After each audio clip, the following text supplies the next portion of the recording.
Olá a todos, espero que vocês estejam bem e espero também que os seus familiares estejam bem. Eu sou a professora Alessandra e agora nós teremos uma aula de história. Vamos falar da colonização portuguesa na América. Quando falamos da colonização portuguesa na América, estamos falando da colonização do Brasil. Nós vimos nas aulas precedentes que as grandes navegações, sobretudo portuguesas, culminou com a descoberta de uma nova terra, descoberta entre aspas, porque, como eu já expliquei para vocês, essas terras já eram habitadas por cerca de 5 milhões de nações de diferentes tipos, nações indígenas. Na aula passada nós vimos que, de imediato, quando os portugueses aqui chegaram, eles não estabeleceram, não começaram já de imediato com a colonização, porque como eu expliquei para vocês, o interesse deles maior continuava sendo o comércio de especiarias com as Índias. Então eles continuaram a realizar este comércio com as Índias. E aqui, por 30 anos, foi realizado somente o escambo, ou seja, a troca de pau-brasil por objetos portugueses. Bom, nós sabemos que a chegada dos portugueses foi em 1500, que o Cristóvão Colombo chegou nesse continente americano, um pouco mais a norte, em 1492, e os portugueses aqui 8 anos depois, em 1500. E que existia um acordo, um tratado que dividia as novas terras descobertas entre Espanha e Portugal. Então, no início, Portugal chegou à costa brasileira, aquilo que é a costa brasileira, porque, de acordo com o tratado, só aquela parte pertencia a Portugal. Esse tratado que nós chamamos de Tordesilhas, que nós já trabalhamos sobre ele, então, lembram vocês que esse tratado praticamente criava uma linha imaginária que dizia que a 370 léguas de Cabo Verde, que está mais ou menos aqui, Cabo Verde, no meio do Oceano Atlântico, a 370 léguas de Cabo Verde, essas terras seriam de Portugal. E depois de 370 léguas a oeste, pertenceria à Espanha. Então, de acordo com esse Tratado Tordesilhas, seria assim. Deixa eu mostrar para vocês. Olha, para vocês verem. Toda essa parte amarela, de acordo com o Tratado de Tordesilhas, é de Portugal. E para frente, daqui em diante, toda essa parte verde é da Espanha. Se nós pensarmos bem, se esse Tratado de Tordesilhas tivesse sido levado adiante seriamente, onde nós moramos aqui, o centro-oeste goiano, todo o norte e o sul do Brasil, pertenceria à Espanha, teria sido colônia da Espanha e não de Portugal. Mas mais para frente a gente vai ver que assim não funcionou, por quê? Porque as duas coroas, seja Espanha que Portugal, irão se unir. E aí o tratado não vai ter mais motivo para existir. Mas isso eu vou explicar para vocês numa outra área. Então, quando os portugueses aqui chegaram, por 30 anos, né, o comércio se deu aqui, só na costa brasileira, aqui do Oceano Atlântico, né? Aqui havia, né, ainda há aquilo que resta da Mata Atlântica, e era daqui que se retirava o pau-brasil. Esse período nós chamamos de período de pré-colonização, porque Portugal não estabeleceu uma colônia, não veio ainda com o intuito de colonizar, de povoar essas terras. E aí, as expedições que aqui vinham era simplesmente para explorar, né, o pau-brasil, expedições guarda-costas, né, para fazer uma viagem longo à costa para saber o quanto é grande essas terras, e nada mais, porque o lucro ainda era com as Índias. E, vamos dizer assim, todo esse comércio do pau-brasil foi dado em mãos, né, a Fernão de Noronha. Daí a gente vai entender o porquê que nós temos uma ilha que se chama Fernando de Noronha. E também Américo Vespucci, que era um cartógrafo muito famoso, um navegador italiano, foi ele que se certificou que se tratava de um novo continente, esse em qual nós vivemos, que se chama América, e não uma ilha ou as Índias. E é em homenagem a ele que o nosso continente se chama América e não Colômbia, que foi o, entre aspas, descobridor da América. Bom, qual era, vamos dizer assim, olha o pau-brasil para vocês verem, uma árvore enorme que dá de 15 a 20 metros de altura. Por que Portugal de imediato não quis explorar essas terras? Porque, como eu disse, o lucro maior eram nas Índias, com as especiarias, cravo, canela, gengibre, pimenta do reino, né? Produtos que hoje em dia a gente acha facilmente no supermercado, mas que naquela época valia como ouro. E servia para conservar os alimentos, além de condimentos, eram produtos muito procurados na Europa. Bom,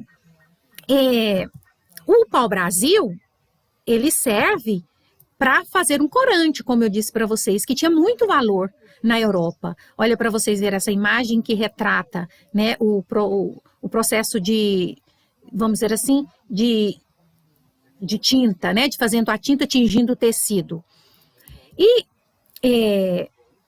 o pau-brasil, alguns pesquisadores falam que foi aí que começou a devastação de nossa floresta, de nossa Mata Atlântica. Olha, essa gravura da época retrata muito bem os indígenas que iam cortar as árvores para entregar para os portugueses, em troca de facas, espelhos, colares, machados, tecidos, coisas que os indígenas não conheciam.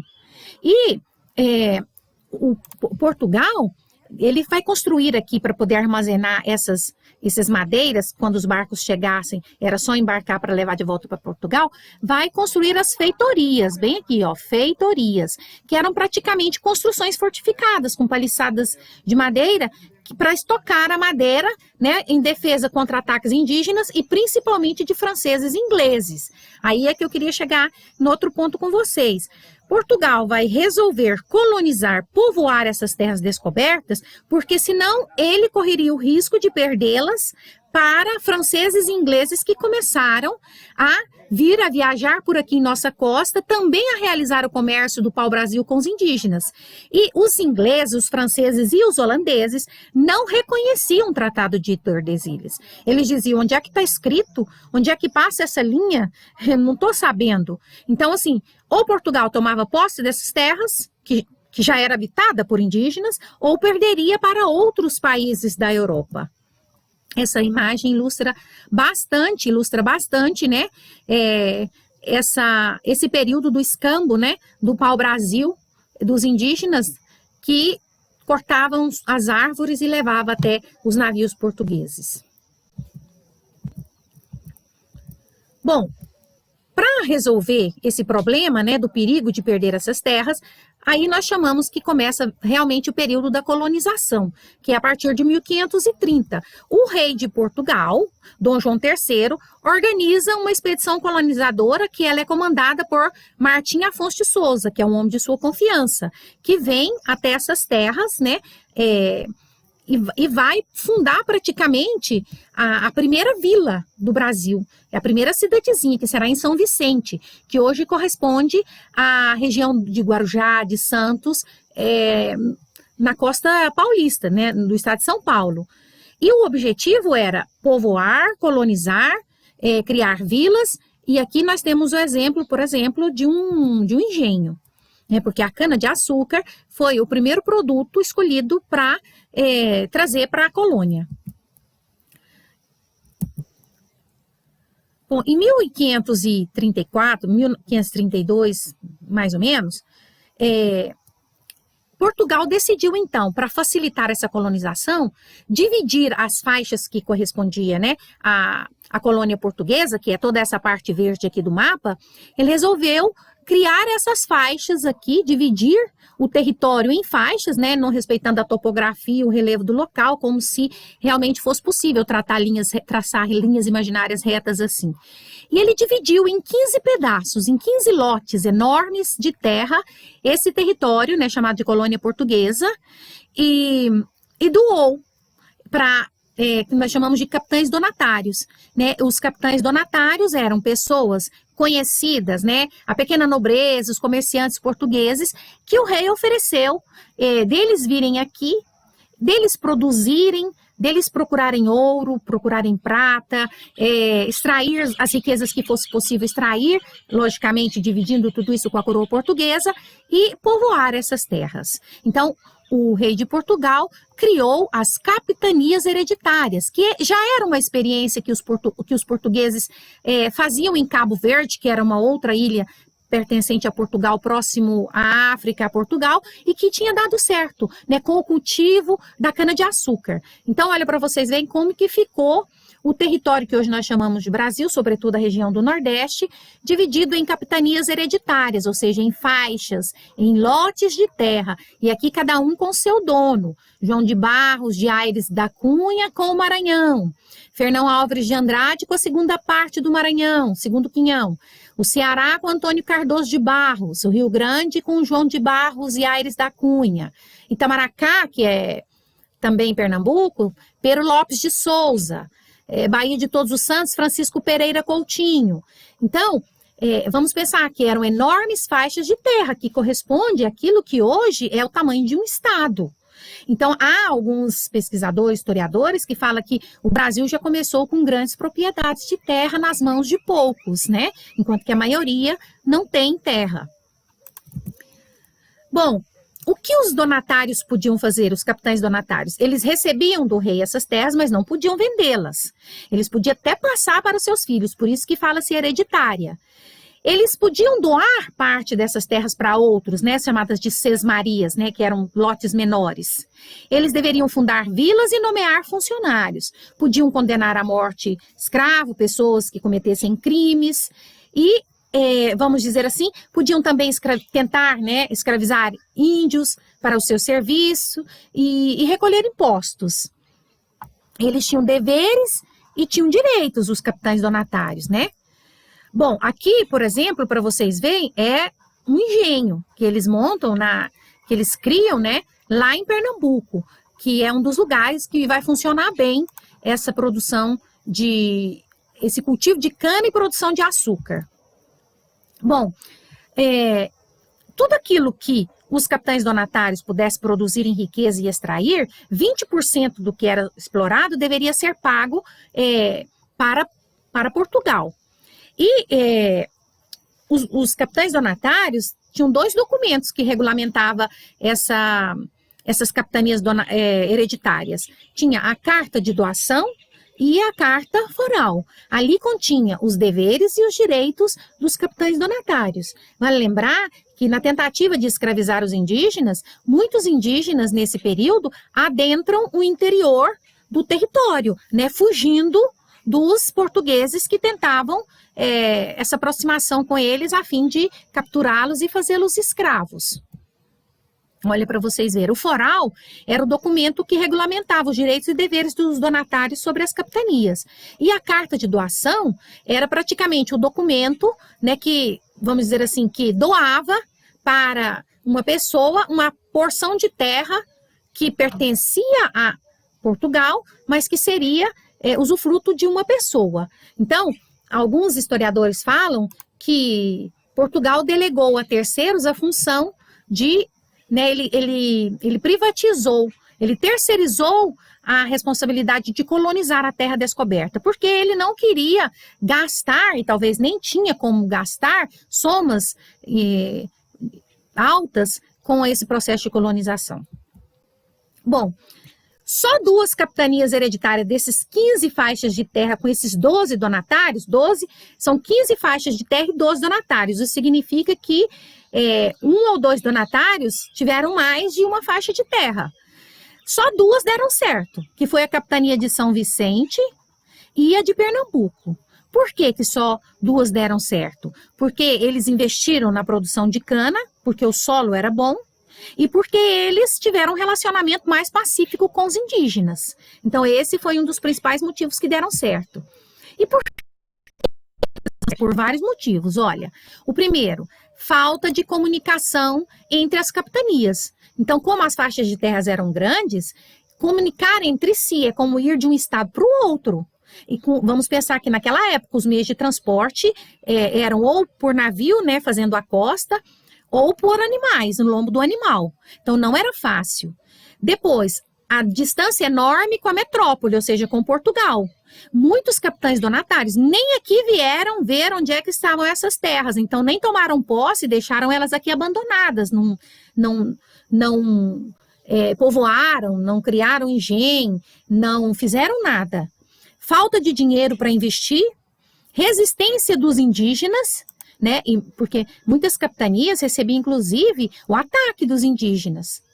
E o desinteresse, como eu já disse, dos donatários também, porque não estava a fim de investir altas somas numa terra que era, na verdade, do rei de Portugal.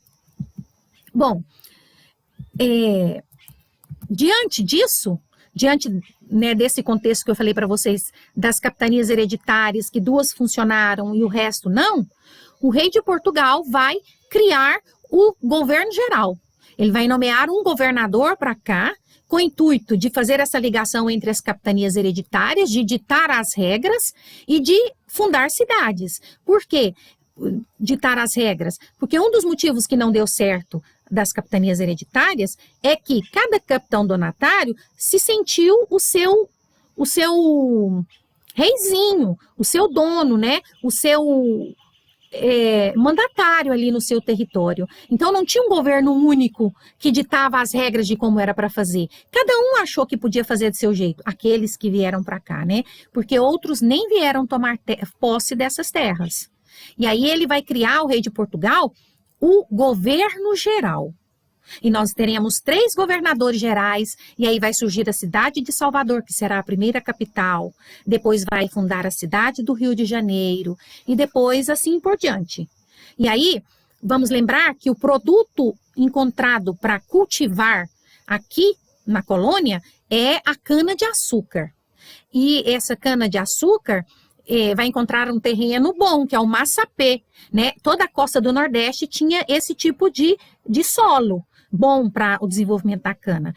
Mas há alguns, né, que falam que o nosso sistema, por ser colônia de exploração e não, né, no sentido de o objetivo era explorar tudo que tinha aqui para levar para a metrópole, nós começamos assim, com o sistema de plantation, né, em grandes quantidade de terra, né, que é o latifúndio, na monocultura, né, que é o cultivo de um único produto, e isso contribuiu muito para o esgotamento do solo da região do Nordeste. Então, há quem diga também que, em decorrência disso, né, que o Nordeste, em algumas regiões, se tornou áreas de difícil plantio, inclusive por problemas de seca, de solo arenoso e etc. e tal.